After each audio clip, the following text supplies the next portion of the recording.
Here's your First Warn Weather forecast first, sponsored by Anderson Collision Center. Visit driveanderson.com. Well, our temperatures stayed in the 60s here this afternoon thanks to the cloud cover and the rain showers, but we're getting rid of the rain and now we're starting to see some sunshine return. But those numbers will stay in the 60s as we go through this evening. Winds have been a little on the gustier side from the north and northeast. Now a sustained wind 5 to 15 miles per hour. We'll maintain that breeze here as we go through the rest of this evening. We had some rain showers come through earlier today. Now all of that sinking down to the south, and a couple of spots may still see some drizzle, but a gradual clearing trend as low pressure pulls further away and high pressure builds into the north of us. This will pave the way for a little more sunshine as we head into Wednesday. We've got a warmer weekend ahead. Find out how long that warmth will stick around coming up in the First Warn forecast a little later. A trial set to begin nearly 8 years after the murder of a local business owner, the man accused of killing Joe Pendergrass. Plus, filling the gap of teacher shortages, how one state line college is getting students interested in the education field. And giving hope to the community, the free screenings being offered by one local healthcare provider. Live from WTVO 17, this is Eyewitness News at 5. Good evening, I'm Mimi Murphy. And I'm David Greenberg. The man accused of killing a Rockford business owner will face a jury this week. This comes nearly 8 years after the murder of Joe Pendergrass. It was day 2 of Roland Brailt's murder trial. The jury was selected and opening statements were read this afternoon. Brailt is charged with first-degree murder. Prosecutors say Brailt stabbed Dusty Boots owner Joe Pendergrass to death in May 2016 inside a Loves Park business. Brailt has claimed self-defense. He was arrested a few days later and posted bond and was released. Brailt's bail was revoked after he tried to buy 2 guns. He's been in the Winnebago County Jail since. Brailt will appear back in court tomorrow morning. A South Beloit man's arrested after police say he sexually assaulted a young girl. Eugenio Lopez Garcia is charged with predatory criminal sexual assault of a victim under the age of 13. On April 17th, Winnebago County Sheriff's deputies spoke with the 7-year-old victim at Carrie Lynn's Children's Center. Police say she told officers the suspect inappropriately touched her about 8 times since she was 5. Investigators say Lopez Garcia is also the suspect of 2 South Beloit police child abuse reports. Well, firefighters who died in the line of duty or performed heroic acts in Illinois in 2023 were honored today. 5 deceased first responders were remembered at the 31st Annual Fallen Firefighter Memorial and Medal of Honor ceremony. Their names will be engraved at the Illinois Firefighter Memorial. The men and women of today's fire service are confronted with a more dangerous work environment than ever before. We are forced to continually change our strategies and tactics to accomplish our tasks. Our methods may change, but our goals remain the same as they were in the past, to save lives and protect property, sometimes at a terrible cost. This is what we do. This is our chosen profession. This is the tradition of the firefighter. 6 firefighters from Belvedere's Fire Department received the Firefighter Excellence Unite Citation Award for an act of service in the line of duty. The honor stems from their response to the Apollo Theater roof collapse in April of 2023. A local community college holds an event aimed at encouraging more students to consider a career in early education. Blake Dietz made the trip to Freeport to learn more. And Blake, Highland's already seeing success with more students walking through its doors. Yeah, they are, Mimi. David, Highland Community College's early education program has seen a 150% enrollment increase over the last year, much of it due to investment from grants. Administrators tell me federal grants used to improve student life include providing computers, guest speakers, and a renovated classroom. They've all helped bring in and retain students. The program's coordinator says she's seeing the impact firsthand. The directors of these programs have talked to us about how much they have seen, how much growth that they've seen in their teachers and how much more they see happening in the classroom and the conversations that the teachers have with one another as well as the conversations that they have with children. So for me, that's exciting to hear the directors talk about actually visibly seeing those changes.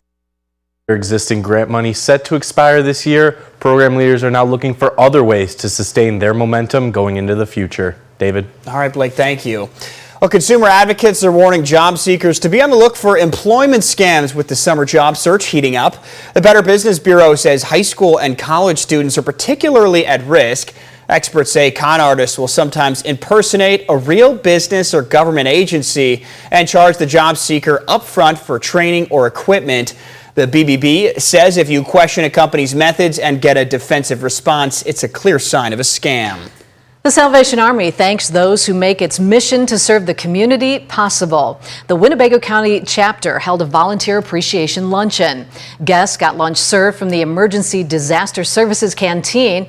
That meant plenty of grilled burgers and treats. There was music from the Salvation Army Temple Brass Band, and there were awards too. Salvation Army's local coordinator says it's important to take the time to thank those who give back. When you see us out there serving, oftentimes it is people who are giving of their time and volunteering. So even today we're giving out some wonderful shirts that say I'm a volunteer kind of thing with the Salvation Army on it. We just want to thank again the people who help us do everything that we do as the Salvation Army only happens with the help of volunteers. The theme of the day was Cheers to our volunteers. A local healthcare provider offers free health screenings to Forest City residents. This morning, OSF's on-call team brought their Connect on the Go van to City First Church. The mobile unit uses technology and digital tools to educate patients on how to be more involved in their own health and wellness. Visitors had a chance to screen their blood pressure, schedule a primary care provider visit, and connect with health resources for unmet needs. The on-call team says their events are all about providing hope to local neighbors. A lot of people don't have that access to health care. They don't have that access to be getting these preventative checks. Speaking of preventative, this is preventive. Somebody might not know, like, hey, I have extremely high blood pressure, or my pulse ox isn't where it should be, my glucose is through the roof, something like that, where we can get them that resource to find a primary care provider, send them to an emergency room or an urgent care. The on-the-go van holds weekly events across the state line. Those dates can be found on OSF's website under the Classes and Events tab. A local blood bank teams up with veterans to bring in more donors. The Rock River Valley Blood Center and the Veterans of Foreign Wars are partnering to hold their third annual Memorial Blood Drives. The event remembers and honors the heroes that fought and made the ultimate sacrifice to protect our freedom. From today through Thursday, May 23rd, VFW Post 2955, Post 9739, and Post 1461 will host the drives. Donors will receive a free t-shirt from Humana and VFW District 6 while supplies last. A summer staple for the Forest City returns for its second week. Up next, we are taking you live to Food Truck Tuesdays, checking out the great food being served up by some local vendors. And coming up tonight at 6, supporting Freeport families, the free giveaway working to keep babies healthy. And some of the cloud cover we had from earlier today now beginning to clear out. But if you are heading out this evening, just make sure you grab the jacket a little on the cooler side. We do see a return of sunshine and some warmth and even warmer conditions going into the weekend. How long that is expected to stick around in the forecast a little later.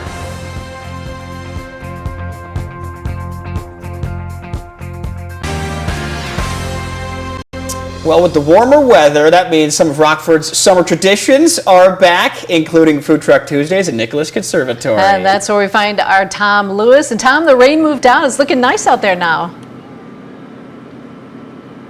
Yeah, I tell you, I'm getting full, Mimi and David. I had barbecue and I had some Greek food, so we're going to wrap it up here with Cantina Taco. We are at Nicholas Conservatory and Garden for Food Truck Tuesday. Started at 4 o'clock today. We'll go until 9. They do this all summer. This is a popular truck, Cantina Taco. I've got Jimmy Blevins. Hi, Jimmy. Hi. Did I pronounce your name right? Bevins. Bevins. I put an L in there. Okay. All right, so Jimmy, how long have you been coming to Food Truck Tuesday? This is the 3rd or 4th year. It works out pretty good for you guys. You get it be a big bump in business? Yeah. It works pretty good.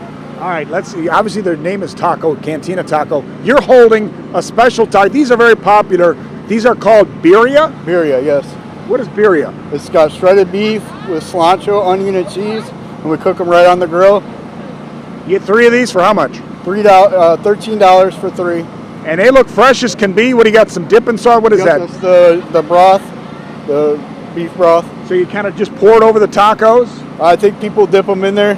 Okay. Is this your big seller? What other stuff do you have besides the birria taco? We have the Screw City Taco with chicken, pork, or black bean. Comes with melted cheese, rice, and sour cream, and corn. Boy, that sounds good. And It aesthetic, goes with chicken, pork, or black meat. you got your choice. Okay, fantastic. Is this the most popular item? Is this what people order? Yeah, I mean they're all pretty popular, but this one sells pretty You good. can't go wrong. Sun is out. This is great for business for Cantina Taco. So you'll be here until 9 o'clock like the other food trucks? Yes. All right, come down, see Jimmy Bevins, not L, not L. Come down and see him get some fresh tacos here at Cantino Taco Truck, Food Truck Tuesday, Conservatory, Nicholas Conservatory and Gardens here in Rockford. Let's send it back to David and Mimi. You guys talk, I'll eat. All right, Tom, make sure you save us a couple, though. Those look good. Sure does. All right. Well, a rainy start today. Cool temperatures down quite a bit across the state line. Yeah, coming up after the break, Candace tells us when the 70s could return to the region. Now, your first warned weather forecast from Chief Meteorologist Candace King. Well, it's been a little cooler out there this afternoon thanks to the cloud cover, but now we're starting to see the sunshine return as those clouds slowly begin to kind of depart here to the south. 65 in Freeport, 60 in Rockford, 64 in Janesville, and you're sitting at 60 degrees. Good evening to you down in Rochelle. 61 for our weather watcher Ben up in South Beloit, northeasterly wind coming in at around 13 miles per hour, 1/4 inch of rain throughout the day today. So it wasn't a lot, but it was enough to keep those temperatures down. In fact, our numbers really struggled to make it much above the mid-60s here this afternoon. Now, including today, we've only had 2 days where the temperature this month has been below average. Every other day, those numbers have been above average, and that trend is going to continue as we look through the next couple of days. So we'll bring those temperatures back up into the 70s for tomorrow. But for the rest of this evening, temperatures will gradually drop back, numbers falling through the 50s here as we get towards 8, 9, 10 o'clock, and we'll see those temperatures drop into the mid-40s overnight, right around 48 degrees.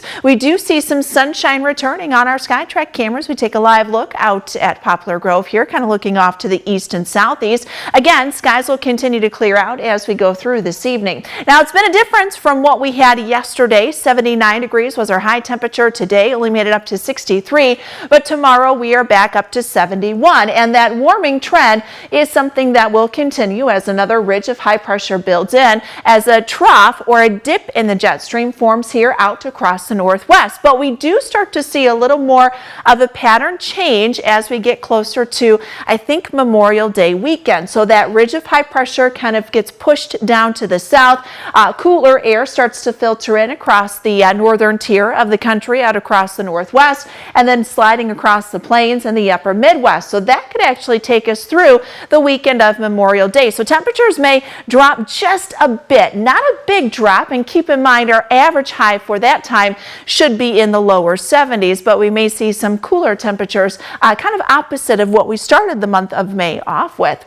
Had some showers out there earlier today. Low pressure continues to spin down to the south of us. As that pulls further away to our east and southeast, high pressure builds in, and that's where we get the return of sunshine. But we've got somewhat of an active pattern. When we look at our water vapor imagery, you can see that low pressure system. And remember, water vapor shows us where we have moisture in the middle part of the atmosphere. It's kind of like an X-ray of our atmosphere. So here's that low to the south of us, pulling in that Gulf moisture. When we look out here to the west, what we see actually are these little disturbances or little waves of energy. So a very active jet stream pattern, which means those waves pass through every other day, essentially, to give us a chance for some showers and a couple of thunderstorms. So one wave passes to our south and east tonight. Tomorrow we've got high pressure building in. Here comes the next one for Thursday. So clouds are on the increase gradually Wednesday into Thursday. Could get a couple of thunderstorms there for Thursday afternoon, but with the return of a southerly wind,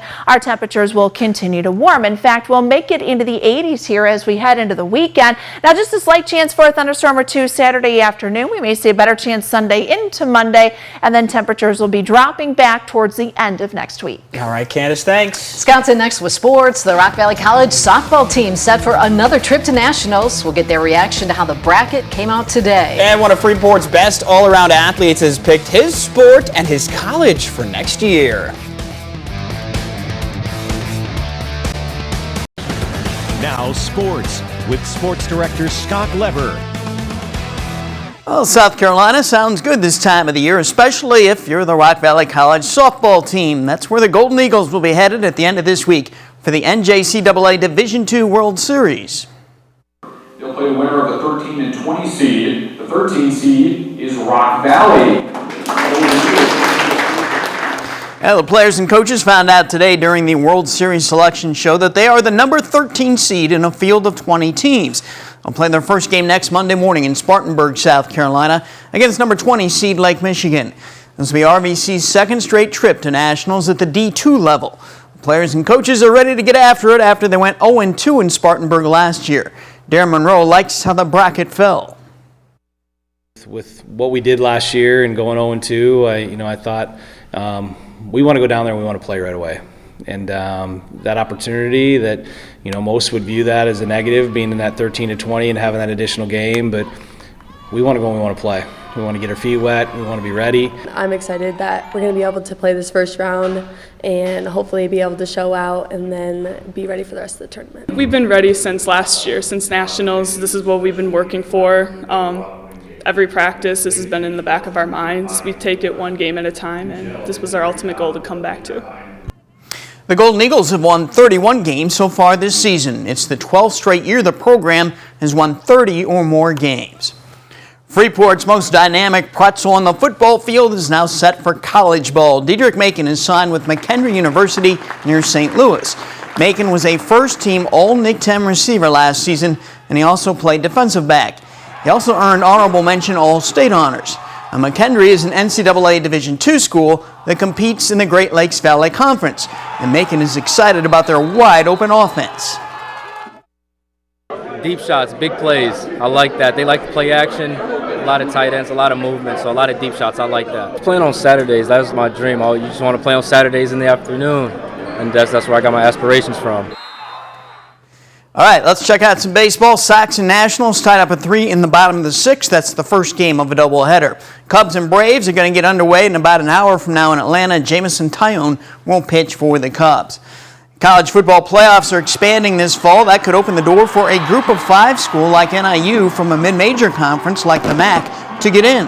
But NIU Director of Athletics Sean T. Frazier also wants to see another postseason playoff tournament started to allow more universities and teams a chance to enjoy a playoff experience. Frazier shared his vision of that with me. You're going to hear that tonight on the Fox News at 9 and right here on WTVO at 10. That's sports. We'll be right back.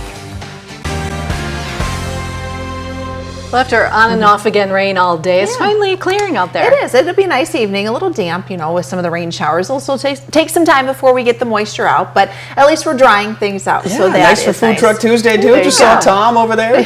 Just make sure you grab the jacket. A little cool out there this evening, but, we had some pretty heavy rain come down for parts of the area over the last 24 hours. That is moving out, which means high pressure will build back in. So the First Warn Interactive radar stays quiet here for tonight and during the day tomorrow, but it does turn a little more active as we get into the end of the week. Now, temperatures tonight will drop down into the 40s, 71 for tomorrow, 73 on Thursday, back into the lower 80s as we head into the weekend. Thanks, Candace. World News Tonight's up next. We'll be back here at 6.